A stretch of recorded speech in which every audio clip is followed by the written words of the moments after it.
Dan ini garapnya kalau kita lihat lagi materialnya, ini Pajajaran. Dan kalau kita lihat ya, ini terkesannya wingit ya. Diperkirakan usia pusaka ini 600-700 tahun yang lalu ya.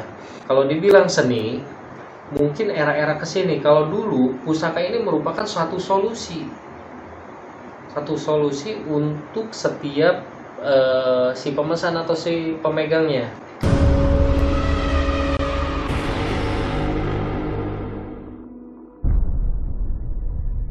Assalamualaikum warahmatullahi wabarakatuh. Salam budaya, salam untuk seluruh pecinta Tosan Aji di Nusantara. Alhamdulillah, di bulan yang penuh berkah ini, yang paling pertama dan utama, saya mau mengucapkan selamat menunaikan ibadah puasa bagi teman-temanku, saudara-saudaraku yang beragama Muslim. Semoga sehat selalu untuk semuanya, selalu berkah menghadapi aktivitas-aktivitasnya. Jangan lupa di era sekarang kan nih sedang ada wabah ya, tetap jaga kesehatan supaya fit gitu.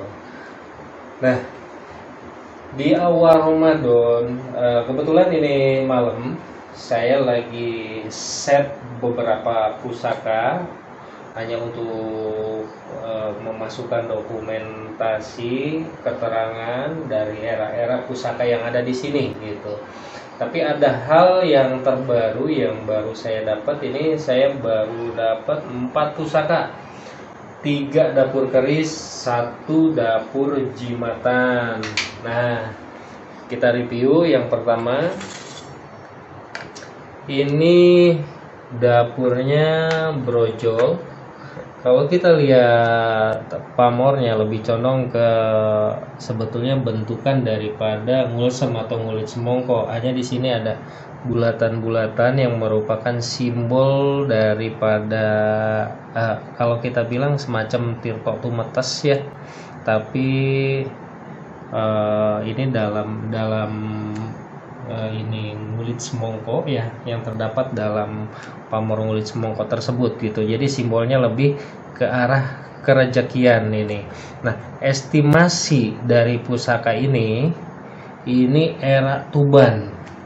Kita lihat pertama dari material, yang kedua garapnya. Ini luar biasa pulen ya. Kalau kita lihat walaupun sudah boleh dibilang bukan baru lagi, dalam arti ini usianya sekitar abad 15 atau 14, atau diperkirakan usia pusaka ini 600-700 tahun yang lalu ya.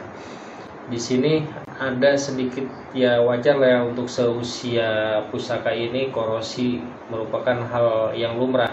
Namun kalau kita perhatikan lebih detail, sama seperti halnya ketika kita melihat satu lukisan, di sini ada tanda tangan seorang empu yang menunjukkan bahwa jati dirinya sudah mumpuni baik dari olah tempat maupun spiritual, dan condong lelehnya pun ekstrim ya. Materialnya pulen. Ini kelihatan bahwa memang empu yang membabar pusaka ini bukan empu sembarangan.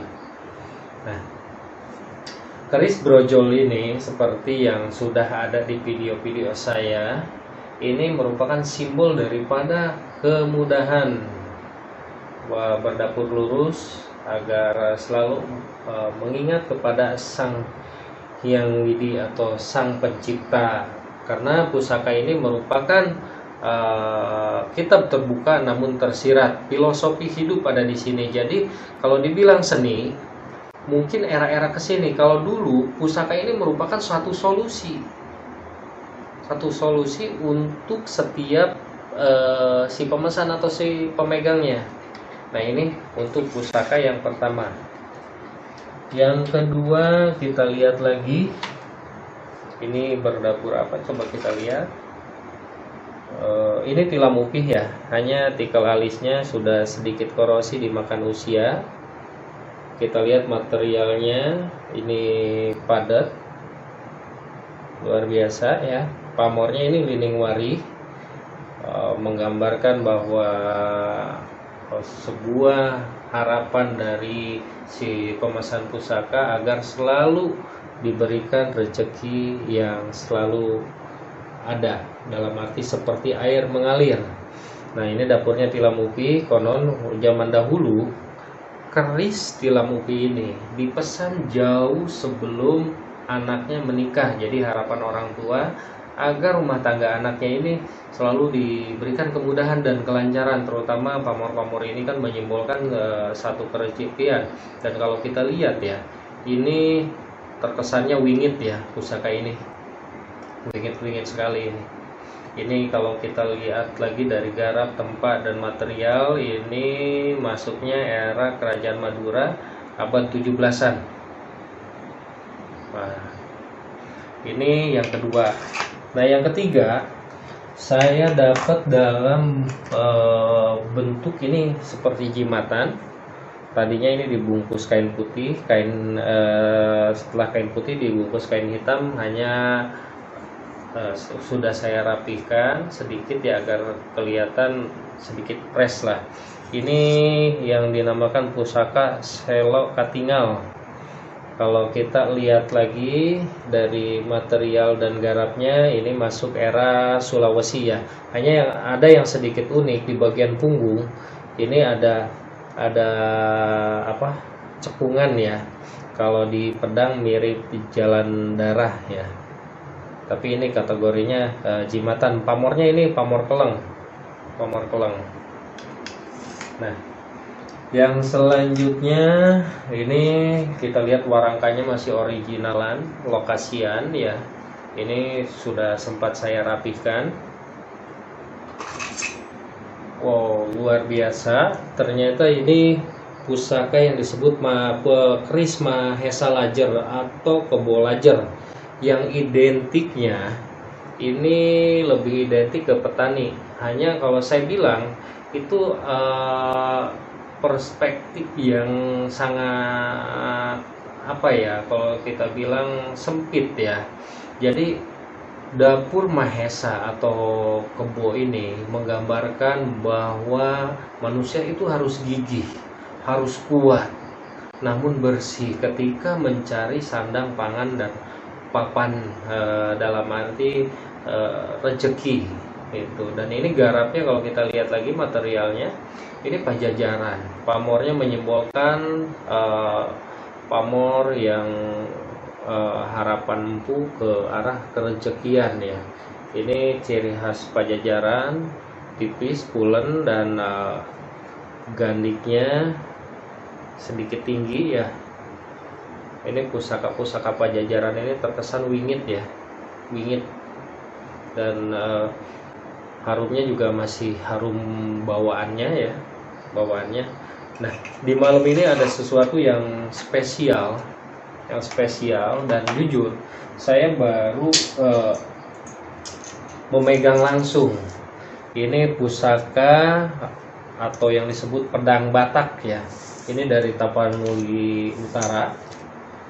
Ini gagang dari pusaka ini menyerupai putut, dan kalau kita lihat warangkanya, ini kalau tidak salah ini seperti kulit penyu ya.